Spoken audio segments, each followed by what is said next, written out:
الحمد لله رب العالمين والصلاة والسلام على سيد المرسلين وعلى آله وأصحابه أجمعين أما بعد فقد قال الله تعالى في القرآن المجيد والفرقان الحميد إن الله يأمر بالعدل والإحسان وإيتاء ذي القربى وينهى عن الفحشاء والمنكر والبغي يعظكم لعلكم تذكرون وقال النبي صلى الله عليه وسلم من لا يرحم لا يرحم صدق الله العظيم وصدقه النبي الكريم. حضرات سامعین اکرام، اللہ تبارک تعالی کا لاکھ لاکھ شکر کہ اس عظیم ذات نے ہمیں اور آپ کو دین اسلام کی بات کہنے کی اور دین اسلام کی بات سننے کی توفیق عطا فرمائی. جیسا کہ آپ حضرات جانتے ہیں کہ شریعت میں رحم کا کیا مرتبہ ہے، جیسا کہ اس کا ذکر پچھلے ہفتے ہوا تھا. اب اسی سلسلے کو آپ حضرات کے سامنے آگے بڑھاتے ہوئے کچھ اور باتیں عرض کرنا چاہتا ہوں کہ شریعت کی نگاہ میں صلہ رحمی کی اور رحم دلی کی بہت سی شاخیں ہیں اور بہت سی قسمیں ہیں. انہی شاخوں اور انہی قسموں میں سے ایک شاخ اور ایک قسم خدمت خلق ہے، یعنی مخلوق کی خدمت کرنا. تو اسی سلسلے کو اس شریعت کی نگاہ میں رحم کی قسم خدمت خلق کا کیا درجہ ہے اور کیا رتبہ ہے اور کیا مرتبہ ہے، اسے بیان کرنے کی جسارت کرنے جا رہا ہوں. تو آپ حضرات دعا فرمائیں کہ اللہ تبارک تعالی صحیح صحیح بات کہنے کی اور صحیح صحیح بات سمجھنے کی توفیق عطا فرمائے. خدمت خلق کو آج ہم میں سے ہر ایک شخص بہت ہی معمولی چیز سمجھتا ہے. اگر کوئی شخص کسی کی خدمت کر رہا ہے تو ہم اسے بڑی حقارت کی نگاہ سے دیکھتے ہیں.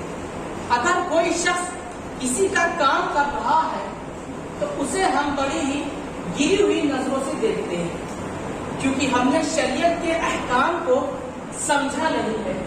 شریعت نے ہم پر کیا چیز فرض کی، کیا چیز واجب کی، کیا چیز سنت کی، ہم نے اسے پڑھا ہی نہیں اور اسے سمجھا ہی نہیں. جب ہم شریعت کو نہیں سمجھیں گے تو شریعت کے احکامات کو بھی ہم سمجھنے سے قاصر رہیں گے. اسی کے متعلق مجھے ایک واقعہ یاد آتا ہے. صحابہ کرام رضی اللہ تعالی عنہ کے نزدیک خدمت خلق کی کیا اہمیت تھی. تو ایک مرتبہ حضرت عمر فاروق رضی اللہ تعالی عنہ حضرت ابو بکر صدیق رضی اللہ تعالی عنہ کے پاس جاتے ہیں. تو اس وقت حضرت ابو بکر صدیق رضی اللہ تعالی عنہ کے پاس ایک رجسٹر ہوتا ہے. تو اس رجسٹر کے اندر ان علاقہ کے جو ضعیف لوگ ہوتے ہیں، جو کمزور لوگ ہوتے ہیں، جو مسکین ہوتے ہیں، جو بیوہ ہوتی ہیں، ان کا نام لکھا رہتا ہے. اب انہی کے نام کے آگے جو شخص ان کی خدمت پر مامور ہوتا ہے اس کا نام لکھا رہتا ہے. یہ ایک اصول رہتا ہے کہ جو کمزور ہے اس کی خدمت کے لیے ایک شخص کو متعین کر دیا جاتا ہے. تو حضرت عمر فاروق رضی اللہ تعالی عنہ اس رجسٹر کو لیتے ہیں اور اس میں سے ہر ایک کا نام دیتے ہیں. تو لسٹ کو چیک کرتے کرتے ایک بوڑھیا ایک ضعیف عورت کے نام پر ان کی نگاہ پڑتی ہے. تو دیکھتے ہیں کہ اس ضعیف عورت کے نام کے آگے کسی خدمت کرنے والے کا نام نہیں ہے. تو حضرت عمر فاروق رضی اللہ تعالی عنہ کے دل میں یہ خیال آتا ہے، یہ نیت کرتے ہیں کہ کیوں نہ اس ضعیف عورت کی خدمت میں خود کر دوں. بس یہ ارادہ کرتے ہیں اور اس کے بعد حضرت عمر فاروق رضی اللہ تعالی عنہ اس ضعیف عورت کے گھر پہنچ جاتے ہیں اور پہنچنے کے بعد دروازے پر دستک دیتے ہیں. تو اندر سے آواز آتی ہے کہ کون ہے؟ حضرت عمر فاروق رضی اللہ تعالیٰ عنہ کہتے ہیں کہ میں ایک خادم ہوں، میں خدمت کے لیے آپ کے گھر آیا ہوں۔ تو وہ ضعیف عورت کہتی ہے کہ خدمت کرنے والا تو خدمت کر کے جا چکا ہے۔ حضرت عمر فاروق رضی اللہ تعالیٰ عنہ کے دل میں خلجان پیدا ہوتا ہے، حیران ہوتے ہیں کہ جب میں نے اس لسٹ کو چیک کیا تھا تو اس لسٹ پر ضعیف عورت کے علاوہ کسی کا نام نہیں تھا کہ جو اس کی خدمت کرے، اور یہ ضعیف عورت کہہ رہی ہے کہ خدمت کرنے والا خدمت کر کے جا چکا ہے۔ تو ایک شوق پیدا ہوتا ہے کہ وہ اللہ کا بندہ کون ہے جو اتنی غائبانہ طور پر مخلوق خدا کی خدمت کر کے چلا جا رہا ہے کہ جس کے بارے میں کسی ایک شخص کو خبر بھی نہیں۔ اور خدمت کیا تھی؟ خدمت گھر میں جھاڑو لگانا تھا، خدمت گھر کے بیت الخلا کی نجاست کو صاف کرنا تھا، خدمت گھر میں رکھے ہوئے گھڑے میں باہر کے کنویں سے پانی لا کر اس گھڑے میں بھرنا تھا، اور دیگر جو گھر کے کام ہوتے ہیں اسے کرنا تھا۔ اتنی خدمت کوئی ایک شخص آ کر کے چلا جا رہا ہے اور اس کے بارے میں کسی ایک شخص کو علم نہیں۔ تو حضرت عمر فاروق رضی اللہ تعالی عنہ حیران ہوتے ہیں، تعجب کھاتے ہیں، اور اس شخص سے ملاقات کا شوق پیدا ہوتا ہے کہ میں اس شخص سے ملاقات کروں گا۔ حضرت عمر فاروق رضی اللہ تعالی عنہ فجر کی نماز پڑھنے کے بعد اس ضعیف عورت کے گھر جاتے ہیں، تو جا کر دیکھتے ہیں کہ خدمت کرنے والا فجر سے پہلے ہی آ کر خدمت کر کے جا چکا ہے، یعنی گھر کے اندر جھاڑو لگا ہوا ہے، گھر کے بیت الخلا کی جو نجاست ہے اسے صاف کر دیا ہے، باہر کے کنویں سے پانی لا کر گھڑے میں بھر چکا ہے، اور دیگر جو کام ہوتے ہیں گھر کے ان تمام کو کر چکا ہے۔ تو پھر اور ملاقات کے شوق بڑھتا ہے، اور ضعیف عورت سے پوچھتے ہیں کہ وہ کون شخص ہے؟ تو ضعیف عورت کہتی ہے کہ وہ شخص آتا ہے اور دروازے پر دستک دیتا ہے کہ پردہ کر دو۔ تو میں ایک ضعیف عورت ہوں، میں گھر کے ایک کنارے میں جا کر بیٹھ جاتی ہوں، اور وہ شخص آتا ہے اور خدمت کرتا ہے، اور خدمت کرنے کے بعد گھر کے باہر جا کر کہتا ہے میں جا رہا ہوں۔ نہ ہی میں نے اس سے زیادہ اس سے کوئی سوال کیا، اور نہ ہی اس نے اس سے زیادہ کوئی جواب دیا۔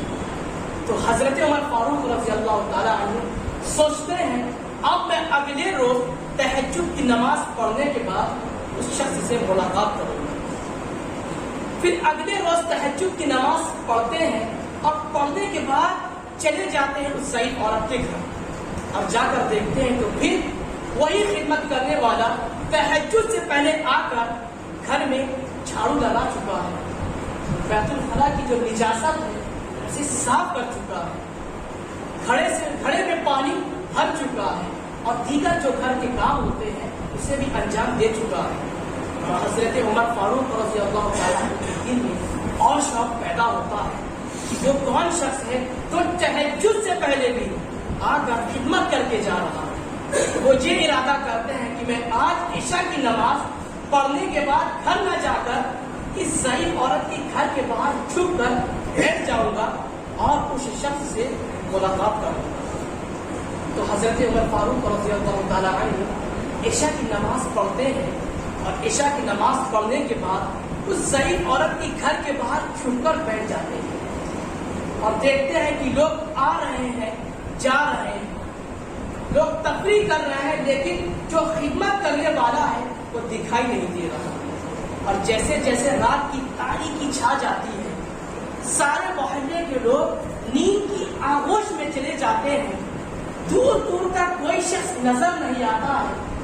تو حضرت عمر فاروق رضی اللہ تعالیٰ عنہ دیکھتے ہیں کہ ایک شخص دھیرے دھیرے قدموں سے آ رہا ہے، اتنی دھیرے قدموں سے آ رہا ہے کہ وہ اپنے پیر کے ذریعے زمین کو بھی تکلیف دینا نہیں چاہ رہا۔